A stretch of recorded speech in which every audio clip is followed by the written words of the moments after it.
Take off that uniform right now. Immediately. Lieutenant Jake Morrison's voice thundered across the Fort Thunder training grounds, cutting through the 47 degrees Celsius Arizona heat like a blade through butter. Emma Hayes, a 38-year-old woman with light brown hair tied in a simple bun, stood motionless among 30 elite soldiers who were already laughing at the confrontation. Her faded BDUs looked like they'd seen better days, worn at the edges and patched in places that suggested years of hard use. "I said take it off. Civilians have no right wearing military uniforms." Jake stepped forward, his face flushed red with anger, his finger pointing at Emma like a weapon. The muscular lieutenant towered over her small frame, using his 6'4" height to intimidate. Emma slowly set her worn backpack on the ground, her hands trembling slightly, not from fear, but from old nerve damage that had plagued her for years. As she began unbuttoning her jacket, the laughter from the young soldiers grew louder, mocking what they saw as a week-old woman being put in her place. But when the jacket slipped down in the scorching desert sun, the entire training ground froze as if time itself had stopped. Across Emma's back and shoulders, a massive tattoo emerged, a black skull with the Roman numeral III, beneath it the words Death Brigade, Sole Survivor, and 12 blood-red stars arranged in a circle. Master Sergeant Viktor Volkov, the seasoned Spetsnaz advisor, was the first to recognize its significance, his face drained of color, his legs trembling before he dropped to his knees right in the middle of the training ground. But within 30 minutes, all 30 arrogant soldiers would understand why a hardened combat veteran had just knelt before the woman they had insulted. If this opening scene makes your blood boil at how Emma is being treated, take a moment to hit that like button and subscribe. It truly helps me continue bringing stories about hidden strength like this one. And if you really want to support the channel, the thanks button below is a wonderful way to show that. I'm grateful for everyone who helps me maintain this channel. Now, let's return to Emma, who's about to do something that will silence the entire base. The morning had started like any other at Fort Thunder Special Operations Training Center, the premier facility for selecting candidates for the military's most dangerous missions. Located deep in the Arizona desert, the base was designed to break people down and rebuild them into weapons capable of surviving impossible odds. The temperature was already climbing past 45 degrees by 0700 hours, and the 30 candidates for the Special Operations Selection course were gathering for their morning briefing when Emma Hayes arrived. She had parked her old pickup truck in the visitor's lot, the vehicle's paint faded and peeling from years under harsh suns. Everything about her appearance suggested she didn't belong here among the elite warriors. Her boots were scuffed, risoled at least twice from the look of them. Her uniform bore no unit patches, no rank insignia, just the tired fabric of someone who'd worn it too many times. The tremor in her hands was noticeable as she signed in at the gate, the guard barely glancing at her contractor credentials before waving her through. Private Jessica Stone was the first to notice her, immediately pulling out her phone to start a live stream. "Oh my God, guys, you have to see this," she whispered to her followers, the camera focused on Emma's approaching figure. Some old lady just showed up to our special ops selection, wearing BDUs that look like she bought them at a thrift store. This is going to be hilarious. Jessica, 24 years old, with perfectly styled blonde hair even in the desert heat, had built a following documenting her journey through elite military training. She saw Emma as perfect content, a civilian contractor who clearly didn't understand where she was. Sergeant Kyle Rodriguez joined in the mockery, his technical expertise making him the acknowledged expert among the younger soldiers. At 28, he'd already completed 2 deployments and considered himself an authority on all things tactical. $10 says she's here to teach us sensitivity training or some administrative nonsense, he called out to his buddies, loud enough for Emma to hear. Look at those hands shaking, probably can't even hold a rifle steady. Emma's expression didn't change as she walked past them, her gait steady despite the slight tremor that affected her movements. She made her way to the equipment area where the morning's training gear was being prepared and began a methodical inspection of the weapons laid out for the exercise. Her movements were precise, professional, each rifle checked with an economy of motion that spoke of long practice. Corporal Brad Tucker watched her with growing amusement. Known among the candidates for his practical jokes and sabotage tactics during competitive exercises, he saw an opportunity for entertainment. "Watch this," he whispered to his teammates, then deliberately bumped into the table where Emma was working, sending several pieces of equipment clattering to the ground. "Oh, sorry, ma'am," he said with exaggerated politeness. "Didn't see you there. Maybe you should stick to the administrative building, where it's safer for civilians." Emma bent to retrieve the scattered equipment, her movements careful but efficient. As she picked up a disassembled rifle component, her fingers moved with surprising speed, checking for damage before setting it back in place. It was a small thing, but Master Sergeant Viktor Volkov noticed it from his position near the command post. The way she handled the weapon parts wasn't casual. It was professional, automatic, the kind of muscle memory that came from years of experience. But it was Instructor Mike Davis who decided to escalate the situation. The 35-year-old former Ranger had little patience for what he saw as interference in his training program. "Excuse me, ma'am," he said, approaching Emma with the kind of barely concealed contempt that came from dealing with too many civilian contractors who thought they understood military operations. "I think there's been a mistake. This area is restricted to selection candidates and training staff. Whatever administrative work you're here for, it needs to be handled through proper channels." Emma looked up from her equipment inspection, meeting his gaze with calm brown eyes that showed no sign of intimidation. "I'm here on authorization from Colonel Patterson," she said simply, her voice carrying a slight rasp that suggested old damage to her vocal cords. "I'm observing the selection process." "Observing?" Jake Morrison had arrived, drawn by the commotion. The lieutenant's imposing physical presence dominated the space around him, his muscled frame and aggressive posture designed to intimidate. "Lady, do you have any idea where you are? This is a special operations selection course. We're training warriors here, not running a tourist attraction. And what gives you the right to wear that uniform?" The challenge in his voice was unmistakable, and the gathered soldiers began to form a semicircle around them, sensing entertainment. Jake had a reputation for aggressive leadership, the kind of officer who believed that strength came from dominance.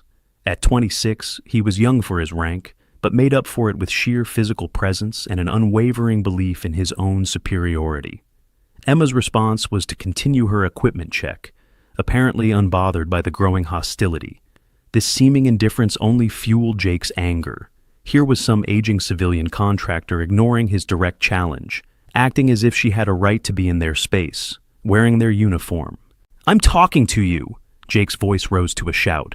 "That uniform is earned, not borrowed. You're disrespecting every soldier who's bled for the right to wear it. Take it off, now." The training ground had gone quiet except for the sound of Jessica's live-stream commentary. "Oh, this is getting good," she whispered to her phone. "Lieutenant Morrison is about to put this wannabe in her place. You can't just show up to an elite military base dressed like a soldier when you're obviously just some desk jockey." Emma finally stopped her inspection and turned to face Jake fully. The morning sun caught the side of her face, revealing a thin scar that ran from her temple down to her jaw, old and faded, but clearly from something traumatic.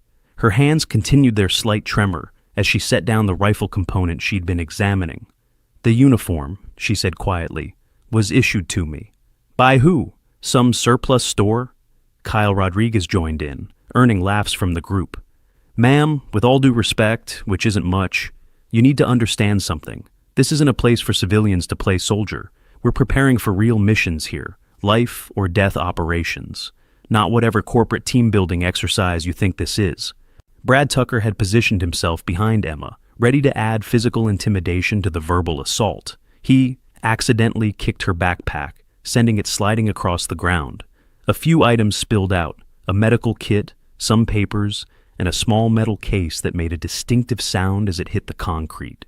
"Oops," Brad said with false concern. "Better be careful with your things. This environment can be pretty harsh for people who aren't prepared for it." Emma knelt to collect her belongings, and as she did, her jacket rode up slightly, revealing just a hint of black ink on her lower back. Viktor Volkov, still observing from his position, felt something stir in his memory. The shape, the style of what little he could see, it reminded him of something. But Jake Morrison wasn't finished. "I gave you an order," he said, stepping closer, using his height advantage to loom over her as she gathered her things. "Remove that uniform. You have no right to wear it. I don't care what civilian contractor badge you're carrying or who you think authorized you to be here. In my training area, you follow my rules." Emma stood slowly, her backpack secured, and met his gaze without flinching. The tremor in her hands seemed more pronounced now, but her eyes remained steady. Around them, the soldiers were pulling out phones, recording what they expected to be a humiliating confrontation. Some were taking bets on how long it would take the old woman to break down and leave. "You want me to remove the uniform?" Emma said, not a question but a statement. Her fingers moved to the buttons of her jacket with deliberate slowness. "Very well."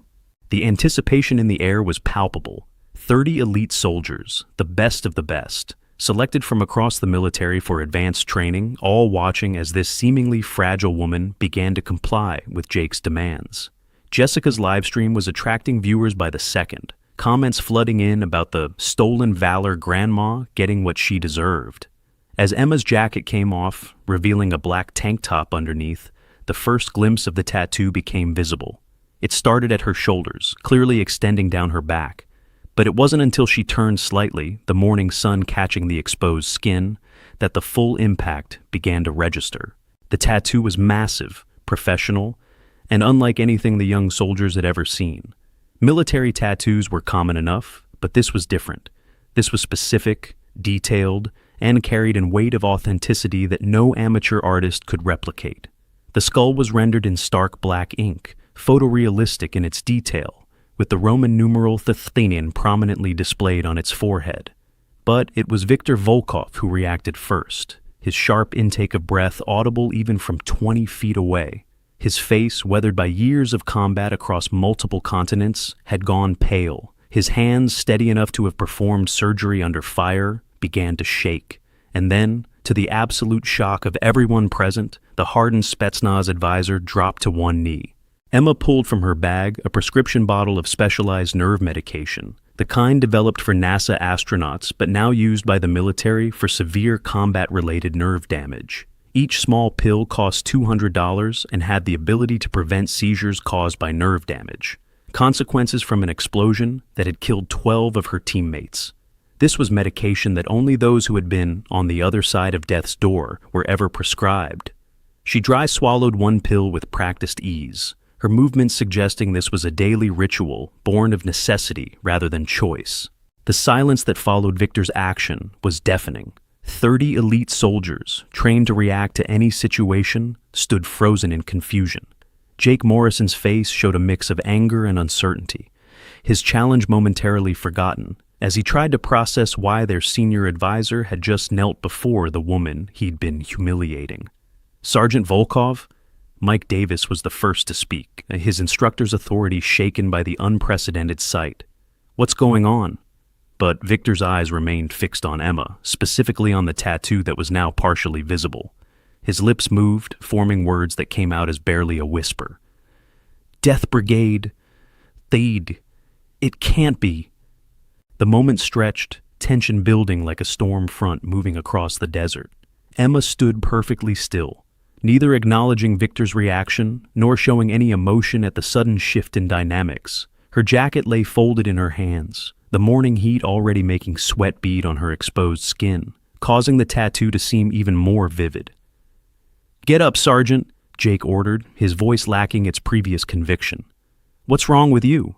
Victor slowly raised his head, his eyes moving from the tattoo to Emma's face, studying her features as if seeing her for the first time. "Lieutenant Morrison," he said, his accent thicker than usual, stress cracking his normally perfect English. "You need to stop, right now. You don't understand what you're dealing with." "It's a tattoo," Jessica said, her live stream still running, but her voice uncertain now. "So what? Lots of people have military tattoos. It doesn't mean anything." Kyle Rodriguez had moved closer, his technical knowledge making him curious about the specific design. "That's not just any military tattoo," he said slowly, recognizing some of the symbolism. That's Special Operations insignia, but I've never seen that unit designation before." Brad Tucker, always ready with a joke, tried to break the tension. Maybe she got it at the same place she bought the uniform. You know, stolen valor and all that. "Shut your mouth!" Victor's roar silenced everyone. The normally composed advisor was on his feet now, moving toward Brad with frightening intensity. "You ignorant child! You have no idea what that marking means, what it cost, what she—" He stopped himself, visibly struggling for control. The gathered soldiers had never seen him like this, emotional, almost frightened. Viktor Volkov was a legend in his own right.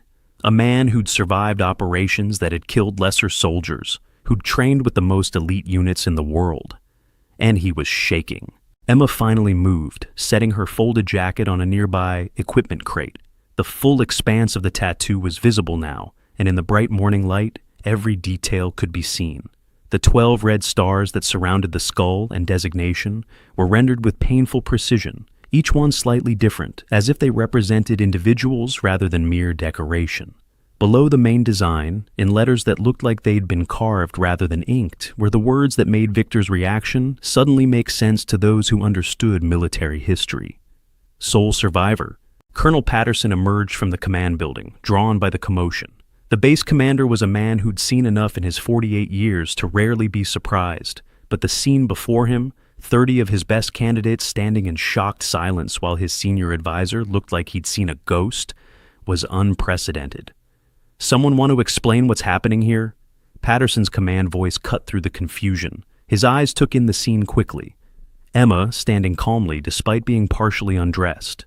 Jake Morrison looking uncharacteristically uncertain, and Viktor Volkov displaying more emotion than anyone had ever seen from him. "Colonel," Viktor said, his voice strained, "we need to clear this area, now. This is classified beyond anything these candidates are cleared for."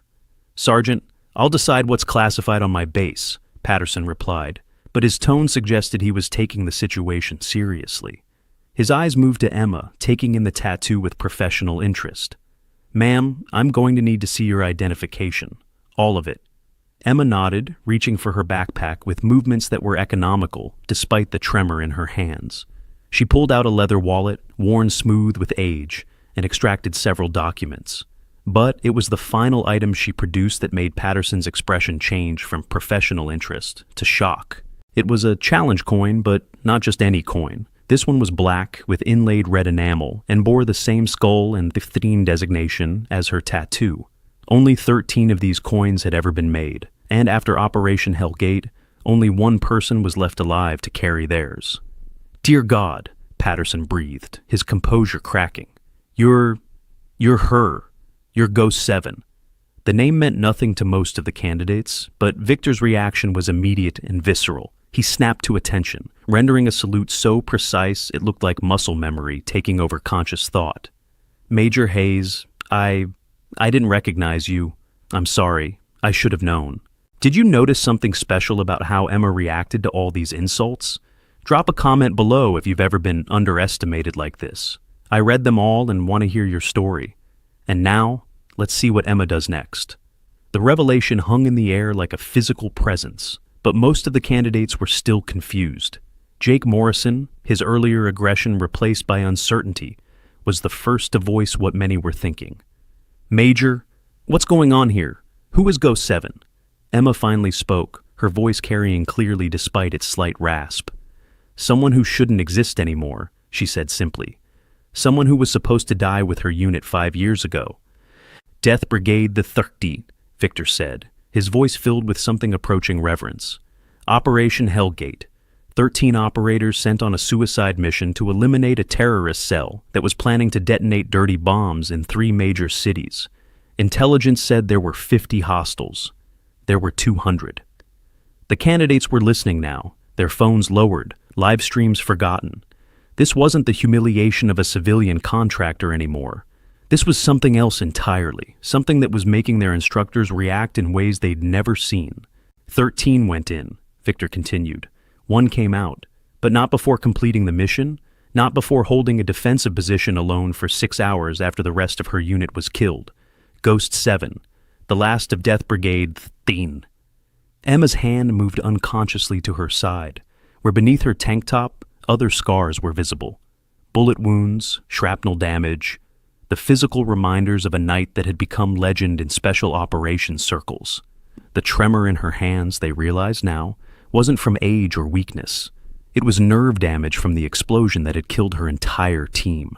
Jake Morrison's face had gone through a series of expressions: confusion, disbelief, and finally something approaching horror as he realized what he'd done. He'd publicly humiliated, insulted, and ordered around one of the most decorated special operations soldiers in recent history, a woman who'd survived what 13 elite operators couldn't. But, Kyle Rodriguez said, his technical mind still trying to process the information, Death Brigade was classified beyond top secret. Those operations never happened officially. How do we know?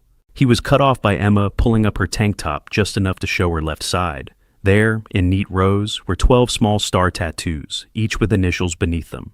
Jackson, Martinez, Chen, Williams, Brown, Thompson, Garcia, Anderson, Taylor, Wilson, Moore, Davis. She recited each name from memory, her voice steady despite the emotion behind it. 12 stars for 12 brothers who didn't make it home, 12 reminders of why I'm still here. The silence that followed was profound. These young soldiers, elite as they were faced with something beyond their experience. They trained for dangerous missions, prepared for the possibility of death. But here was someone who had faced it, survived it, and carried the weight of being the only one who did. Mike Davis found his voice first. "Ma'am, we didn't know." "You weren't supposed to," Emma replied. "My identity has been classified for 5 years, for the safety of ongoing operations and the protection of assets still in the field." She turned to Patterson. "Colonel, I believe we need to have a conversation about why I'm really here." Patterson nodded slowly. "Clear the training ground," he ordered. "All candidates report to Barracks 3 for standby. Senior staff, my office in 15 minutes. But Jake Morrison stepped forward. "Wait," he said, his earlier arrogance completely gone. "I need to... Ma'am, Major Hayes, I'm sorry. What I said, what I did..." "You acted on the information you had," Emma cut him off. "You saw a civilian contractor out of place and challenged it. That's what you're trained to do." She paused, looking around at all of them. "But maybe now you'll understand that not everything is as it appears. Not everyone who looks weak is, and not everyone who seems strong will be there when it counts." The candidates began to disperse, but their movements were slow, reluctant. Jessica Stone had long since stopped her live stream, her face pale as she realized she'd been mocking someone whose service record would make her own aspirations look like children's games. Brad Tucker, the joker who'd kicked Emma's bag, looked like he might be sick. As the training ground cleared, Victor approached Emma with careful steps. "Major, may I ask, why are you here? After everything, why come back to this?" Emma looked out across the desert, the heat shimmer already making the horizon dance. "Because Death Brigade Vishoin Thor is being formed," she said quietly, "and someone needs to select them, someone who understands what we're asking them to do." Victor's intake of breath was sharp. "Another suicide mission?" "A nuclear facility," Emma confirmed. "Terrorist-controlled, hardened defenses, minimal chance of extraction." She turned to face him. 13 volunteers needed, and I need to know they understand what they're signing up for. That's why I came here like this. Let them show me who they really are when they think no one important is watching." "And what did you see?" Patterson asked, having returned after issuing his orders. Emma's smile was sad, tinged with the weight of experience. "I saw potential, and I saw problems, but mostly I saw young soldiers who haven't yet learned that the hardest battles aren't always against the enemy. Sometimes they're against our own assumptions." She moved to collect her jacket, her movements still careful, still managing the constant tremor that was her reminder of Hellgate. As she pulled it back on, covering the tattoo that had changed everything, she added, "I need 30 minutes to contact Pentagon. Then we'll discuss which of these candidates might be suitable for what's coming." As she walked toward the command building, flanked by Patterson and Victor, the weight of what had just happened settled over Fort Thunder like a physical presence. 30 elite soldiers had just learned that their morning harassment of a seemingly weak civilian contractor had actually been their first test for selection into something far more serious than they'd imagined. And they'd failed. In her quarters an hour later, Emma sat before a secure communications terminal, her trembling fingers steady enough to input the complex authorization codes required for her level of clearance. The face that appeared on the screen was General Patricia Morrison. No relation to the lieutenant who'd confronted her, despite the shared surname. "Go 7, the general said without preamble. "Report." "Initial assessment complete," Emma replied. 30 candidates observed under stress conditions, 5 showed potential aggression that could be channeled. 3 demonstrated technical skills worth developing. 1 showed protective instincts that might be valuable. "And the others?" "Followers," Emma said simply. They'll go along with whatever the strongest personality in the room decides. That makes them dangerous in the wrong situation. The general nodded. Your recommendation? I want to run them through secondary assessment, but not standard exercises. I need to see how they react when they think a teammate is in genuine danger, when they have to choose between following orders and doing what's right. Approved. You have full authority to structure the selection as you see fit. Emma, the general's professional mask slipped slightly. Are you sure about this? After Hellgate, no one would blame you for walking away. Emma's hand moved unconsciously to her side, where the stars marked her lost team. Someone has to select them, Patricia. Someone who understands the cost. Who better than the one who's already paid it? The connection ended, leaving Emma alone with her thoughts. Through her window, she could see the candidates gathering in small groups, undoubtedly discussing the morning's revelations. She wondered how many of them understood that they'd already begun the real selection process, that every action from here forward would be weighted against a standard they couldn't imagine. Death Brigade had always been different from other special operations units. It wasn't just about skill or courage, or even the willingness to die for the mission. It was about understanding that sometimes the mission required everything. Your life, your identity, your very existence erased in service of something greater. 13 had understood that when they'd entered that compound 5 years ago.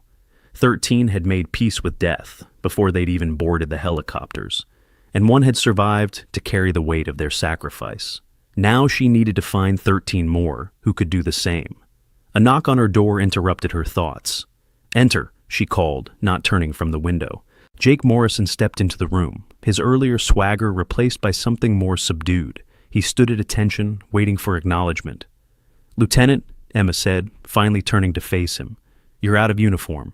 Jake looked down at himself in confusion, then realized she was referring to his attitude rather than his clothing.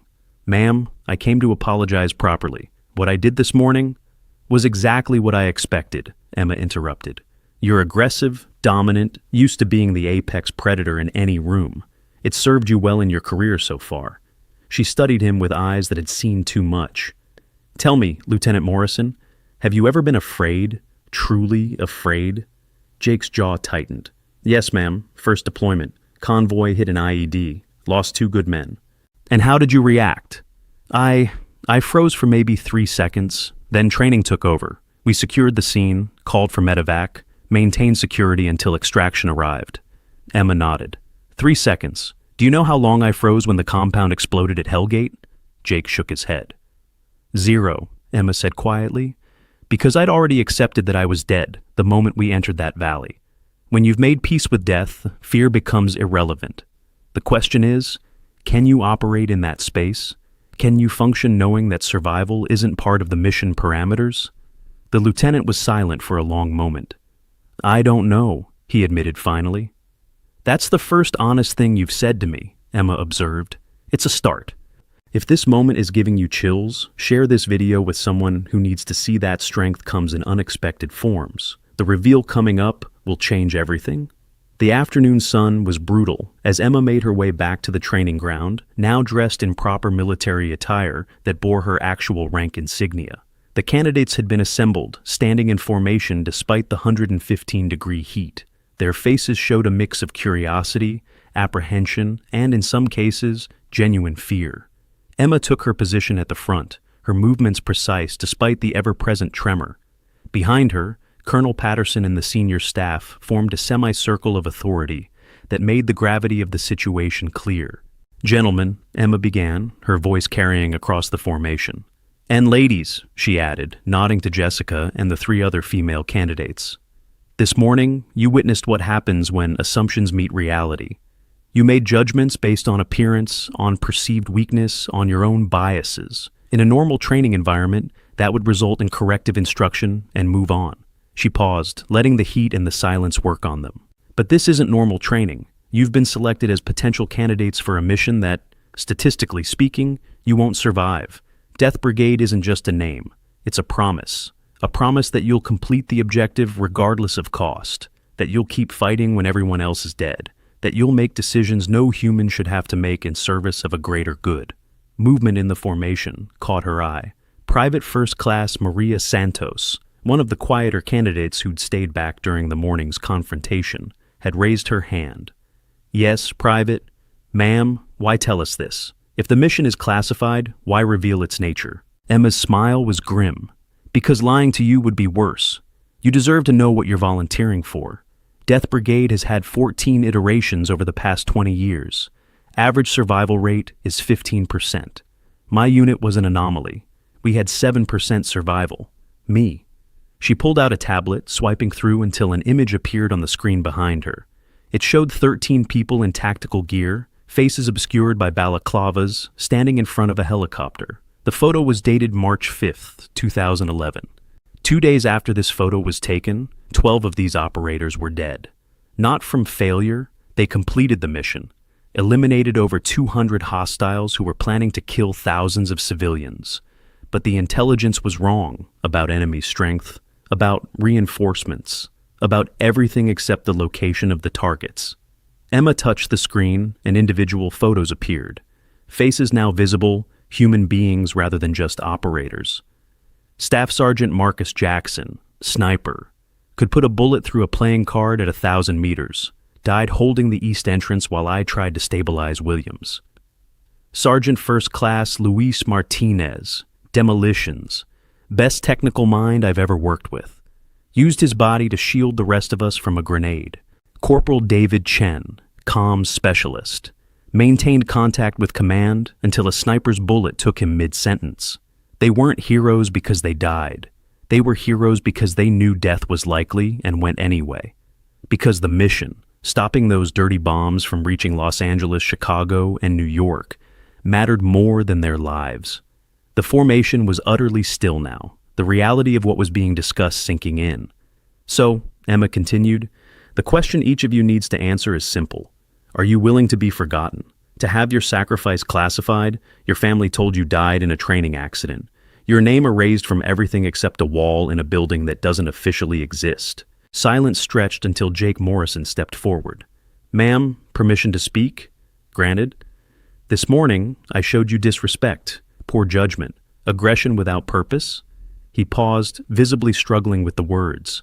"But I also showed you who I am under stress. No filters, no pretense. If that's what this selection is really about, seeing who we are when we think no one's watching, then you've seen me at my worst. And I'm still here, still willing, because if terrorists have nuclear material, if American cities are at risk, then someone has to stop them. Might as well be someone who's already proven he can make bad calls. Means I've got room to improve." Emma studied him for a long moment. "Step back in formation, Lieutenant." Over the next hour, she laid out the parameters of the real selection. It wouldn't be about physical fitness or tactical skills. Those were assumed at this level. It would be about psychological resilience, moral flexibility, and the ability to function when everything went wrong. "Tomorrow," she announced, "we begin with Scenario Alpha. You'll be divided into teams of 5. Each team will face a situation where the mission parameters conflict with survival instincts, where doing the right thing tactically means accepting casualties, where you'll have to choose who lives and who dies based on mission necessity, not personal bonds." She pulled out the specialized communication device, its quantum encryption capabilities far beyond what these candidates had access to. The screen displayed coded coordinates, the location of the nuclear facility that Death Brigade Verfirstine would have to infiltrate and destroy. "This is what we're training for. A hardened facility in hostile territory. Current intelligence suggests a garrison of 300 fighters, air defenses that make aerial insertion impossible, and a deadline, 6 weeks from now, before the material inside can be weaponized." "Ma'am," Kyle Rodriguez spoke up, his technical mind already working the problem. "With those parameters, extraction would be impossible," Emma confirmed, "which is why this is a Death Brigade mission. The plan isn't to get you out, it's to get you in, complete the objective, and hold long enough for conventional forces to arrive. Estimated time, 8 to 10 hours. 10 hours against 300 hostiles?" Brad Tucker's usual joking manner was nowhere to be found. "My team held for 6 against 200, Emma said simply. "Of course, there were 13 of us for the first 20 minutes. The math was brutal in its simplicity. Even if they performed as well as the legendary Thurine, most of them would die in the first hour, The survivors would have to continue the mission, probably wounded, definitely outnumbered, with no hope of rescue. Anyone who wants to withdraw from selection can do so now, Patterson announced. No shame, no mark on your record. Death Brigade is volunteer only, and we need people who are certain. For a moment, no one moved. Then, from the back of the formation, someone stepped out. It was Captain Sarah Chen, an intelligence officer who'd been attached to the selection as an observer. "I'm out," she said simply. "I have a daughter. She needs a mother more than the country needs another ghost." Emma nodded respectfully. "Dismissed, Captain. Thank you for your honesty." Two more followed.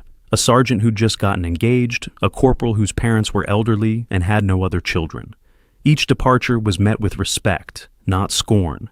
This wasn't about courage. It was about choices no one should have to make. When the movement stopped, 27 candidates remained. "Phase 1 begins at 0400 tomorrow," Emma announced. "Get some rest. You'll need it." As the formation dispersed, Victor approached her. "You're going to run them through Hellgate, aren't you?" Emma nodded. "Modified version. They need to understand what it feels like when everything goes wrong. When the intelligence is bad, the support doesn't come, and people start dying around you. And if they break, then they break here, where it's safe, not out there where it matters." That evening, Emma sat alone in the mess hall, her dinner growing cold as she reviewed the candidates' files. Each one represented potential, and potential loss. She'd seen their true selves this morning when they thought she was nobody. Now she needed to see who they became when faced with the impossible. Her tablet chimed with an incoming message. The sender was classified, but she recognized the authentication codes. She opened it to find a single line of text. "Package delivered, Hellgate simulation authorized. May God have mercy. Phantom 1. Phantom 1. The commander who'd sent the Threen into that valley 5 years ago. Who'd made the call that the dirty bombs were worth 13 lives. Who'd promoted Emma posthumously, only to have to reverse it when she'd somehow survived. Emma closed the tablet and pushed away her untouched meal. Tomorrow, she'd begin the process of selecting 13 people to die. But unlike Hellgate, this time they'd know what they were walking into. This time, they'd choose their fate with open eyes. That had to count for something, didn't it? The next story features someone even more shocking, a janitor who turns out to be the owner's daughter. Make sure you're subscribed so you don't miss it. But first, let's see how this ends. 0400 came fast and brutal. The candidates assembled in the pre-dawn darkness, their breath misting in the desert's surprising cold. Emma stood before them in full tactical gear, her rifle slung and ready, looking every inch the operator she'd once been, despite the tremor that never stopped. "Scenario Alpha," she announced without preamble. "Intelligence indicates a high-value target in a compound 15 clicks north. Friendly asset on site requires extraction. Hostile force estimated at platoon strength. Your mission? Infiltrate, locate asset, extract to designated safe house." She paused, meeting eyes with several candidates. "What intelligence doesn't tell you is that the asset is wounded, ambulatory but slow. The hostiles aren't platoon strength, they're company strength, and the safe house has been compromised. You'll discover these facts in sequence, forcing decisions about mission continuation." Jake Morrison, leading Alpha Team, raised a hand. "Rules of engagement? Weapons free once you make contact. But remember, every shot fired increases hostile response time. Every casualty you take degrades your capability, and the asset must survive or the mission fails." The teams loaded into vehicles, driving out to the training area Fort Thunder had modified overnight. As they disappeared into the darkness, Emma turned to the observation post, where monitors would track every movement, every decision, every failure. "Let's see who breaks first," she murmured. The exercise was designed to be unwinnable by conventional metrics. Each team would face the same cascade of deteriorating circumstances, the same impossible choices. But Emma wasn't looking for success. She was looking for something else, the ability to keep functioning when success became impossible, to find victory in the ashes of defeat. Alpha Team made contact first. Jake's voice crackled over the radio. "Alpha 6, we have eyes on the compound. Count 30-plus hostiles visible, requesting permission to—" The explosion cut him off. One of their vehicles had hit an IED, simulated but realistic enough to rattle windows a mile away. In the observation post, Emma watched Jake's biometric readouts spike, heart rate, blood pressure, stress indicators all redlining. Alpha 6, this is Alpha 1. We have casualties. Thompson and Rodriguez are down. Continuing mission. Emma made a note. First decision, continue despite losses. Expected from Jake, but she noticed he had assigned someone to stay with the wounded rather than abandoning them. Interesting. Bravo team, led by Jessica Stone, took a different approach. Observing the larger-than-expected hostile force, she pulled her team back to reassess. Smart tactically, but Emma started a timer. How long would they wait? How much time would they waste trying to find a perfect solution to an imperfect problem? By 0600, the sun was turning the desert into an oven, and all 5 teams had made contact. The casualties mounted, 3 dead, 7 wounded, and every team had discovered that their intelligence was catastrophically wrong. It was Mike Davis's Charlie team that found the asset first, and discovered the next complication. The wounded asset was played by a genuine amputee veteran, missing his left leg below the knee, mobility severely limited. The extraction just became exponentially harder. Emma listened to the radio chatter as Charlie team argued. Leave a security element and move fast with the asset. Move as a complete unit but slowly. Split the difference and risk both elements being overrun. In the end, they chose unity and paid for it. The simulated hostile forces, played by Fort Thunder's permanent training cadre, encircled them within minutes. Charlie team found themselves in a running firefight, carrying their asset while casualties mounted. It was brutal to watch, even in simulation. Emma remembered Hellgate, remembered the weight of Williams's body as she dragged him to cover, only to watch him die anyway. Remembered choosing to leave Jackson's body behind because Martinez was still breathing and might be saved. This morning, you witnessed what happens when assumptions meet reality. Emma thought about her words from yesterday as she watched these elite soldiers struggle with decisions that had no good answers. Now you're learning what happens when reality meets hell. By 0800, 3 of the 5 teams had been effectively eliminated, overwhelmed by superior numbers and cascading complications. Jessica's Bravo team had spent too long planning, arriving at the compound to find the asset already executed by hostiles who'd been alerted by other teams' actions.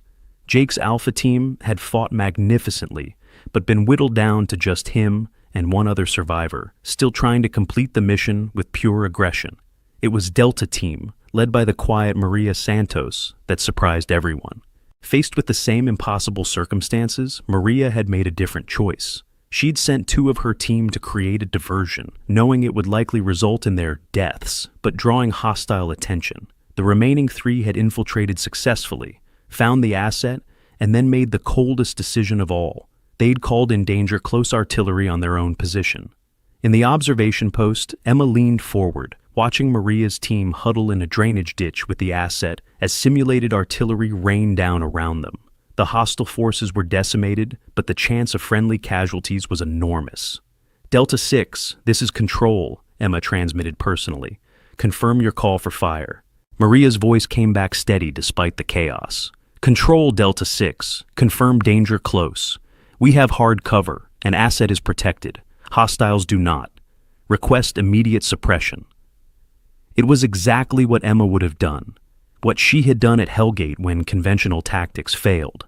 Sometimes the only way to win was to make the enemy pay such a price that even your defeat became their catastrophe. When the smoke cleared, Maria's team emerged with the asset intact. 2 of her 5 were dead, 1 wounded. But they'd completed the objective where the others had failed. The debrief that followed was unlike any the candidates had experienced. Emma stood before them, no longer the trembling contractor they had mocked, but a commander evaluating warriors for a mission that would likely kill them. The screens behind her showed footage from each team's exercise, their failures and successes laid bare. Delta team, Emma began, her eyes on Maria Santos. You sacrificed 2 team members to create a diversion. Explain your reasoning. Maria stood at attention, her young face set with determination. Ma'am, the arithmetic was simple. 2 casualties to save 3 plus the asset, versus losing everyone trying to maintain unit integrity. In a real operation, those 2 volunteers would know their sacrifice enabled mission success. And if those 2 were your best friends, Your lovers? Your family? Maria's jaw tightened. Then I'd hope they'd understand that their deaths meant something, ma'am. That's what we sign up for. Emma nodded slowly, then turned to Jake Morrison. Alpha Team fought to the last man. Admirable or foolish? Jake had been wrestling with this question since the exercise ended. Foolish, ma'am. I let pride override tactics. Should have adapted when the situation changed, not tried to punch through with pure aggression. But you stayed with your wounded, Emma observed, even when it compromised your speed. Leave no one behind, Jake replied immediately. That's not negotiable. Even if it means mission failure, Jake hesitated. I don't know, ma'am. Good, Emma said, surprising everyone. Anyone who answers that question easily hasn't thought it through. At Hellgate, I left Sergeant Davis's body behind because carrying him would have meant Thompson died, waiting for medical attention. I still see Davis's wife sometimes. She still doesn't know her husband's body lay in that valley for 3 days before we could recover it. The room was silent, the weight of real consequences settling over theoretical exercises. Emma continued through each team, dissecting decisions with surgical precision. But she wasn't just evaluating tactics. She was watching how they handled criticism, how they processed failure, how they internalized lessons written in simulated blood. When the debrief ended, Emma made an announcement that sent ripples through the candidates. Individual evaluations begin tomorrow. Each of you will face a personal scenario designed to test your specific weaknesses. But tonight, she paused, studying their faces. Tonight, you have a different assignment. Write a letter to whoever matters most. Tell them goodbye without telling them why. If you can't do that, you're not ready for Death Brigade. That evening, Fort Thunder was quieter than usual. In barracks rooms and empty offices, 27 elite soldiers struggled with words that might be their last real communication with loved ones. Jake Morrison sat at his desk, his usual confidence shattered as he wrote to his mother. How did you tell someone who'd raised you alone, who'd sacrificed everything for your education and opportunities, that you were volunteering to not come home? Jessica Stone had started her letter 6 times. Each attempt dissolved in tears.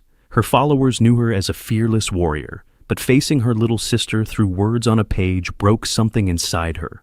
Maria Santos wrote with steady hands, her letter to her father filled with gratitude rather than goodbye. She'd grown up understanding sacrifice, her family's military tradition stretching back generations. He would understand, even if it destroyed him. Emma made rounds that night, not entering but observing. Through cracked doors and windows, she saw them struggling with mortality in ways that no training exercise could replicate. This was the real test. Not could they die for their country, but could they make peace with those they'd leave behind? The next morning brought individual evaluations that pushed each candidate to their breaking point.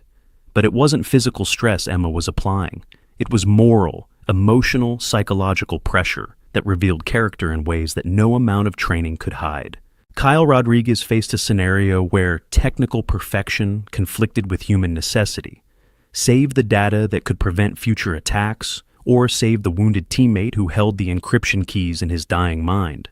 He chose the teammate, then spent an hour in the debrief defending why human intelligence mattered more than digital files. Brad Tucker, the joker who'd kicked Emma's bag, found himself in a situation where his humor became a liability. Leading a team through a morale crisis after massive casualties, his attempts at lightness fell flat. He had to learn that sometimes acknowledging pain was more important than deflecting it. Jessica Stone's evaluation stripped away her social media persona entirely. Alone, no audience, no documentation. Would she still make the hard choices? Would she still be a warrior when no one was watching? She emerged from her scenario pale and shaking, having discovered reserves of strength that had nothing to do with likes or followers. But it was Jake Morrison's evaluation that proved most revealing. Emma had designed it personally, based on what she'd observed of his character. He found himself in command of a unit where the only way to succeed was to let someone else lead, to recognize that his strength could become a weakness, that sometimes the best commanders were those who knew when to follow. It took him 3 failed attempts before he finally stepped back and let a quieter, more technical teammate guide the solution. The mission succeeded, but Jake looked physically ill as he processed what he'd learned about himself. Leadership, Emma told him in the debrief, isn't about being the strongest or the loudest. At Hellgate, I wasn't in command when we inserted. Staff Sergeant Jackson was. But when he died in the first 20 minutes, command fell to me, not because I was the best soldier, but because I was the one still thinking clearly, while everyone else was in shock. Sometimes leadership is just being the last one standing who hasn't given up. 5 days into the selection, the 27 candidates had been reduced to 19. 8 had withdrawn, not from physical failure, but from honest recognition that they couldn't make the psychological sacrifice Death Brigade required. Each departure was honorable, respectful, and probably saved their lives. Emma gathered the remaining 19 in the same conference room where she'd first revealed the true nature of the selection. This time, she wasn't alone. General Patricia Morrison had arrived from the Pentagon, along with 2 other figures whose faces were obscured by security requirements. "Ladies and gentlemen," General Morrison began, "what I'm about to brief you on is classified beyond top secret. The nuclear facility in question isn't theoretical. It exists, the threat is real, and we have a narrow window to act." The screens came alive with satellite imagery, technical specifications, defensive positions. The reality was worse than the scenarios they had trained on. The facility was a fortress, built into a mountainside, with natural defensive advantages that made conventional assault impossible. 300 defenders is the low estimate, the general continued. Could be as many as 500. Air defenses make insertion by helicopter impossible beyond this ridgeline, 8 clicks from the objective. Any force will have to traverse on foot through hostile territory just to reach the outer perimeter. One of the obscured figures spoke, voice digitally altered. "The nuclear material inside is enough for 3 devices. Our intelligence indicates they're 2 weeks from completing weaponization. If those weapons leave that facility, we lose any chance of tracking them until they detonate in American cities." Emma watched the candidates process this information. Some faces showed fear, others determination. Jake Morrison looked like he'd aged 5 years in as many days. Jessica Stone had stopped wearing makeup, her Instagram-perfect appearance replaced by something harder and more honest. Maria Santos took notes with the same steady hands that had called in artillery on her own position. "Why Death Brigade?" Kyle Rodriguez asked. "With respect, ma'am, why not a larger conventional force? Or a drone strike?" General Morrison pulled up another image. The facility is built under a refugee camp. 12,000 civilians, mostly women and children, living directly above the underground complex. Any large-scale assault or bombing would be a massacre that would turn the entire region against us permanently. 13 operators, Emma picked up the briefing, infiltrating through drainage tunnels too small for a larger force, reaching the reactor core and destroying it in a way that contains the nuclear material rather than spreading it, then holding position until a humanitarian force can evacuate the civilians and regular military can secure the site. "How long would we need to hold?" Maria asked. "Best estimate 10 hours, realistic estimate 12 to 14. 13 people holding a position against 500 for 14 hours. Jake's voice was flat. "That's not a mission, that's a last stand." "Yes," Emma said simply. "It is." The room fell silent as the reality sank in. This wasn't training anymore. This wasn't theoretical. In 2 weeks, 13 of them would infiltrate that facility.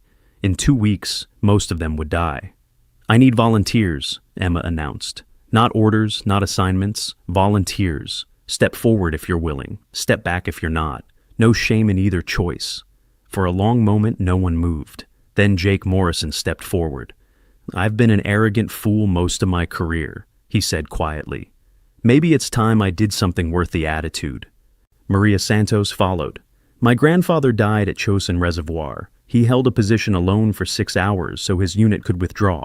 I grew up on that story. I understand what this means." One by one, they stepped forward. Jessica Stone, who'd found strength beyond social media. Kyle Rodriguez, whose technical mind saw problems that needed solving. Others whose names would never be recorded, whose sacrifice would be classified, whose families would never know the truth. When the movement stopped, 16 stood forward, 3 more than needed. Emma studied them, these volunteers for death, and made her selections based on skills, psychology, and that indefinable quality that separated those who could function in hell from those who would break. 13 names, 13 death sentences, 13 heroes who didn't know it yet. The 3 not selected looked relieved and ashamed in equal measure. Emma addressed them directly. You volunteered, that matters. But I need you here, preparing the humanitarian response that follows our action. Your mission is to ensure those 12,000 civilians survive what's coming. That's your service. Over the next 10 days, the 13 selected underwent training that made their previous experience look like basic training. Not just tactics and weapons, but psychological preparation for operating after suffering casualties that would break most units.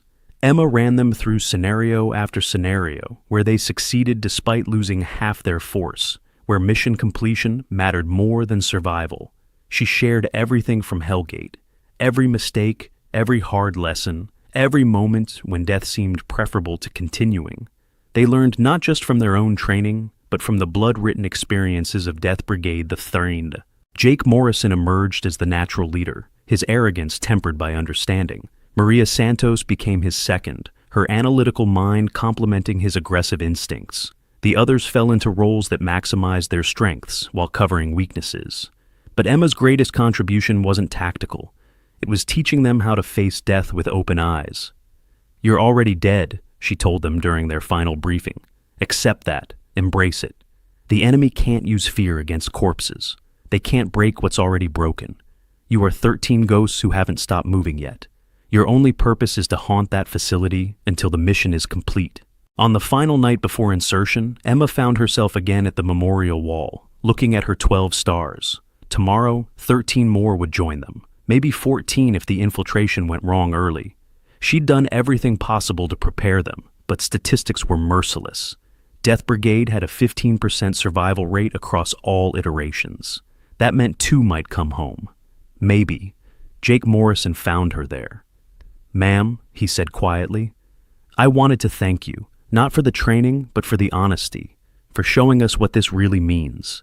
Emma turned to him, seeing not the arrogant lieutenant who'd ordered her to remove her uniform, but a young man who'd found something worth dying for.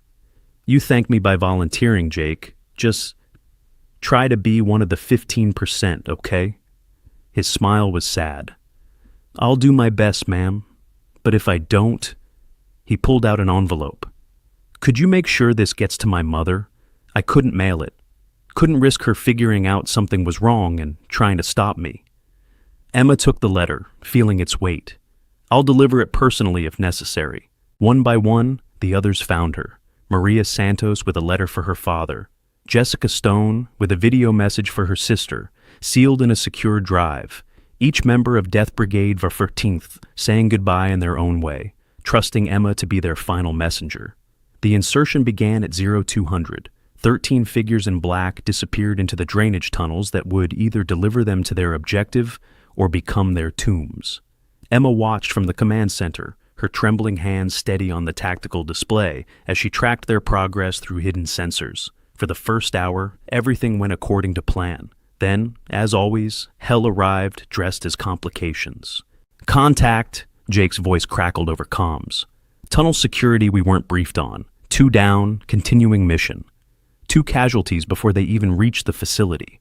Emma closed her eyes, remembering Thompson's voice making similar reports at Hellgate. History repeating with different names, but the same blood price.